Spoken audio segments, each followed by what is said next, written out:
Hello Banaras, good morning. क्या हाल चाल, सब बढ़िया ना? हाँ भाई, सब बढ़िया ही होगा क्योंकि हम सब भोले बाबा की नगरी में जो रहते हैं, यहाँ सब अपनी मस्ती में मस्त रहते हैं और साथ ही मैं भी इसी मस्ती भरे मूड में आती हूँ आप सबसे मिलने और खूब गप्पे मारने।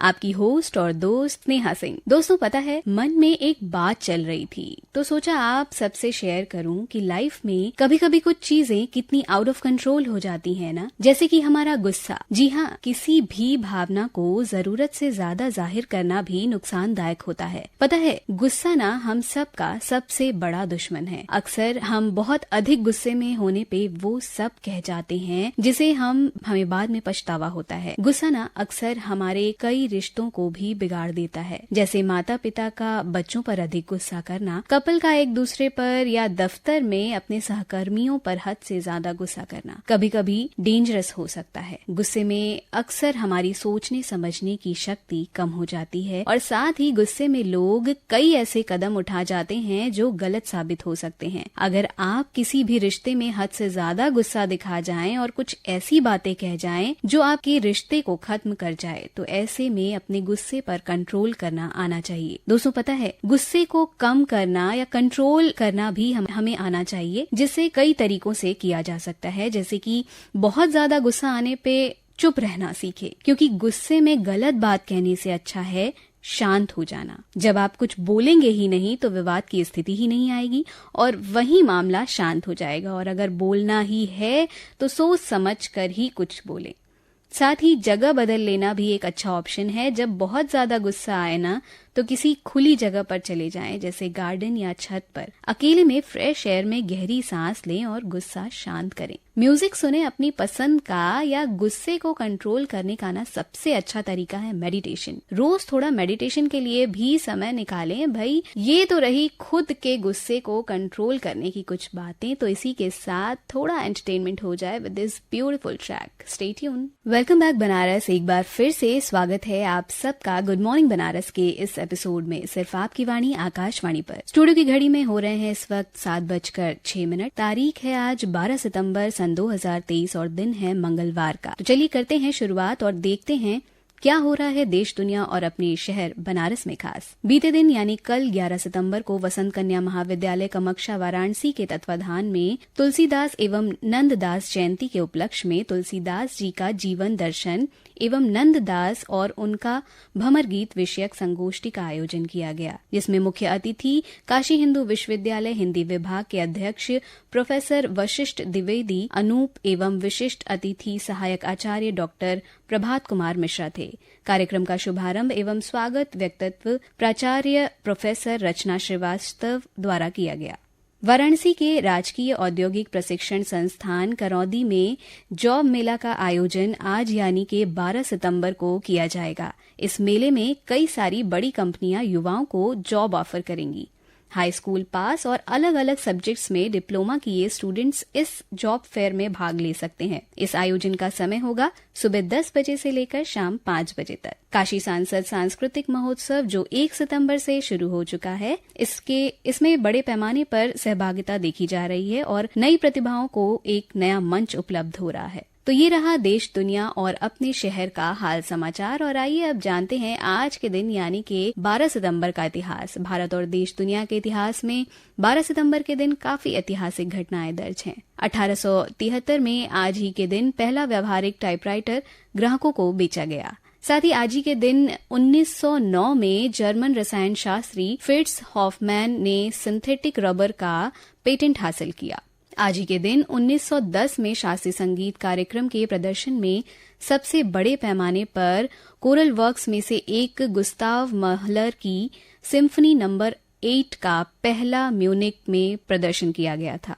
1930 के ईस्टर्न कोलंबिया बिल्डिंग का उद्घाटन लॉस एंजलिस में किया गया। 1959 में आज ही के दिन तत्कालीन सोवियत संघ का रॉकेट लूना 2 चांद पर पहुंचा। 2013 में आज ही के दिन नासा का वॉयेजर 1 अंतरिक्ष जांच सौर प्रणाली के अतीत को आगे बढ़ाकर इतिहास बनाता है। इंटरस्टेलर स्पेस तक पहुंचने वाला पहला मानव निर्मित वस्तु बन गया। तो ये थी आज के दिन के इतिहास की कुछ बातें, और आइए इसी के साथ करते हैं थोड़ा entertainment with this. Welcome back Banaras. एक बार फिर से स्वागत है आप सबका गुड मॉर्निंग बनारस के इस एपिसोड में, सिर्फ आपकी वाणी आकाशवाणी पर। हाँ जी, तो बनारस हिंदी भाषा जो हमारे देश की मातृभाषा है वो पिछड़ती जा रही है, और इस विषय को लेकर आप अपना करियर बनाकर रोजगार के क्षेत्र में कैसे नए अवसर पा सकते हैं, ये बताने जा रही हैं हमारी आज की गुड मॉर्निंग बनारस की गेस्ट डॉक्टर शुभांगी श्रीवास्तव, जो वसंत कन्या महाविद्यालय काशी हिंदू विश्वविद्यालय हिंदी विभाग में असिस्टेंट प्रोफेसर के पद पर कार्यरत हैं। नमस्कार।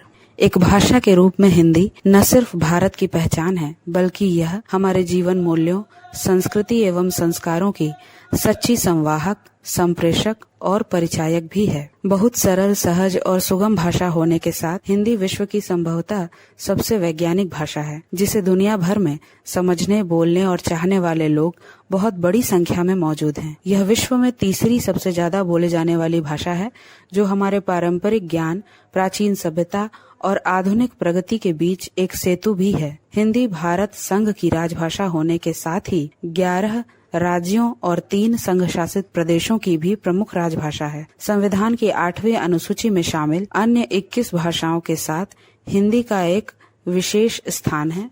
देश में तकनीकी और आर्थिक समृद्धि के साथ साथ अंग्रेजी पूरे देश पर हावी होती जा रही है।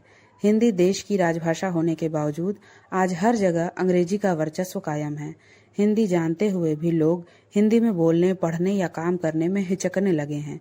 इसलिए सरकार का प्रयास है कि हिंदी के प्रचलन के लिए उचित माहौल तैयार किया जा सके। हिंदी आम आदमी की भाषा के रूप में देश को एक सूत्रता में बांधती है। सभी भारतीय भाषाओं की बड़ी बहन होने के नाते हिंदी विभिन्न भाषाओं के उपयोगी और प्रचलित शब्दों को अपने में समाहित करके सही मायनों में भारत की संपर्क भाषा होने की भूमिका निभा रही है। हिंदी जन आंदोलनों की भी भाषा रही है। हिंदी के महत्व को गुरुदेव रविंद्रनाथ टैगोर ने बड़े सुंदर रूप में प्रस्तुत किया था। उन्होंने कहा था, भारतीय भाषाएं नदियां हैं और हिंदी महानदी। हिंदी के इसी महत्व को देखते हुए तकनीकी कंपनियां इस भाषा को बढ़ावा देने की कोशिश कर रही हैं। यह खुशी की बात है कि सूचना प्रौद्योगिकी में हिंदी का इस्तेमाल बढ़ रहा है। आज वैश्वीकरण के दौर में हिंदी विश्व स्तर पर एक प्रभावशाली भाषा बनकर उभरी है। आज पूरी दुनिया में 175 से अधिक विश्वविद्यालयों में हिंदी भाषा पढ़ाई जा रही है। ज्ञान विज्ञान की पुस्तकें बड़े पैमाने पर हिंदी में लिखी जा रही हैं। सोशल मीडिया और संचार माध्यमों में हिंदी का प्रयोग निरंतर बढ़ रहा है। हिंदी में आज कई तरह से रोजगार के मौके सामने आए हैं। सभी सरकारी अधिकारियों को दफ्तरों में अंग्रेजी के साथ साथ हिंदी का उपयोग अनिवार्य बनाया गया है। आदेश, नियम, अधिसूचना, प्रतिवेदन, प्रेस विज्ञप्ति, निविदा, अनुबंध व विभिन्न प्रारूपों को हिंदी में बनाना और जारी करना अनिवार्य है। इसका सीधा सा अर्थ है कि केंद्र सरकार व राज्य सरकारों के सभी विभागों, उप विभागों में हिंदी अधिकारी, अनुवादक, प्रबंधक, उप प्रबंधकों के रूप में रखे जा रहे हैं। सभी राष्ट्रीयकृत बैंकों में हिंदी अधिकारी के पद बनाए गए हैं। निजी क्षेत्र में भी बैंकिंग कारोबार बढ़ाने के लिए उपनगरों व ग्रामीण इलाकों में स्थानीय लोगों को भर्ती कर उन्हें स्थानीय भाषा में काम करने के लिए प्रशिक्षित किया जा रहा है। इसके अलावा अनुवाद आज सबसे बड़ा रोजगार बनता जा रहा है। न केवल साहित्यिक किताबों बल्कि मीडिया, फिल्म, जनसंपर्क, बैंकिंग क्षेत्र, विज्ञापन आदि सभी जगहों पर अनुवाद करने वालों की काफी मांग है। टीवी पर तमाम चैनलों के मूल अंग्रेजी कार्यक्रम हम रोज हिंदी में देखते हैं।